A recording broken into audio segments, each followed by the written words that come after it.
is my reality.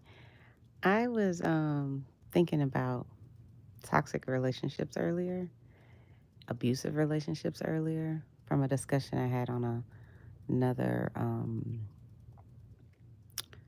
panel last night. And so I just thought it would be good to kind of just listen to some different perspectives regarding toxic relationships and how they operate. So let's take a listen. In the Machiavellian In the Machiavellian worldview, all human interactions are, at their core, negotiations of power. Relationships, whether romantic, familial, or social, are no exception. While the word toxic may seem modern, Machiavelli would not be unfamiliar with the concept it describes, a bond poisoned by imbalance, manipulation, and concealed domination. In his seminal work, The Prince, Machiavelli presents a vision of the world stripped of idealism, a world where people act out of self-interest, conceal their true intentions, and engage in subtle, calculated plays for control. In this light, toxic relationships are not anomalies or rare misfortunes. They are the natural outcomes of power dynamics gone unchecked. Power in a relationship is not always loud or obvious. It is not always expressed through raised voices, ultimatums, or brute force. More often, it takes the form of influence, soft persuasion, emotional leverage, the ability to shift the other's thoughts or behaviors without ever seeming coercive.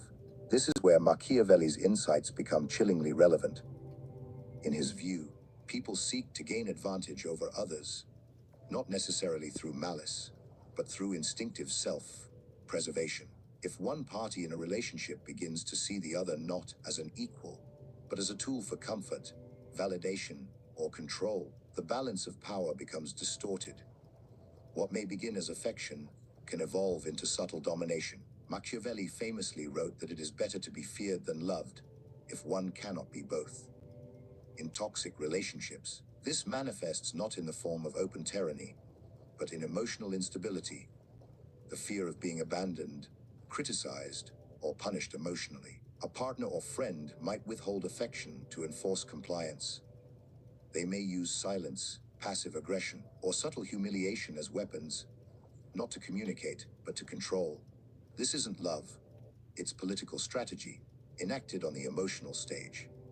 This manipulation often hides behind the illusion of closeness. One might say, "I only want what's best for you," while slowly eroding the other's confidence. Or, "You'd be lost without me," disguised as concern, becomes a method of enforcing dependence. These strategies mirror the Machiavellian prince, who maintains power not through brutality alone, but through calculated kindness, symbolic gestures, and emotional theater. The goal is not harmony, but dominance, disguised as care. Even generosity, Machiavelli warns, can be a form of control. In toxic dynamics, acts of affection are transactional. Gifts are given to create debt. Favors are offered with expectations. Every act of kindness carries a hidden ledger. Over time, the recipient may begin to feel obligated, even guilty, for asserting their own needs. This is the quiet conquest, where one becomes indebted to the other emotionally, psychologically, and sometimes financially. In a toxic bond, the partner who controls the emotional tone of the relationship wields the real power. They determine when peace is restored, when distance is imposed, when warmth returns. The other walks on eggshells, seeking to avoid conflict, unknowingly surrendering agency bit by bit. This imbalance may be masked by moments of intense affection, reconciliation that feels euphoric, but which ultimately reinforce the control. This cycle mimics the rise and rule of Machiavellian princes, alternating fear and reward, punishment and pleasure, in the pursuit of loyalty through dependency. Power in such relationships is not always imposed. Often, it is ceded gradually, through self-betrayal. The fear of losing the connection leads one to tolerate more, question less, and rationalize abuse as passion or complexity. Machiavelli's lens reveals that behind this tolerance lies a political structure, one in which love is no longer mutual, but strategic. Machiavelli understood that in the domain of power, brute force is crude and often inefficient. Lasting influence, he argued, is achieved not through domination alone, but through manipulation, the art of appearing harmless while working toward control. This lesson, drawn from his political treatises, finds a haunting reflection in the psychological mechanics of toxic relationships. In such relationships, coercion rarely comes in the form of violence or overt threats. It comes through carefully crafted illusions, emotional games, and an unsettling mastery of human weakness. Manipulation is the preferred weapon, not because it's kinder, but because it's more effective, more sustainable, and infinitely harder to detect.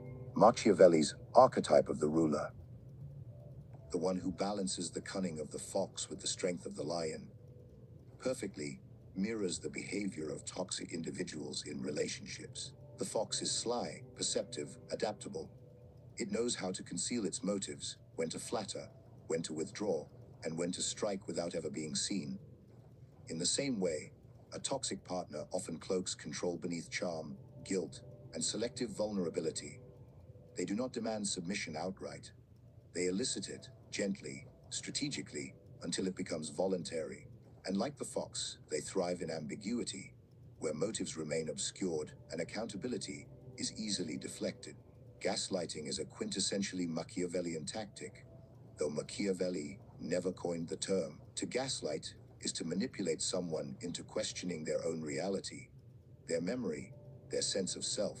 It is the ultimate political maneuver applied to the personal realm. The gaslighter does not overpower, they persuade. Correct. They do not scream, they sow doubt.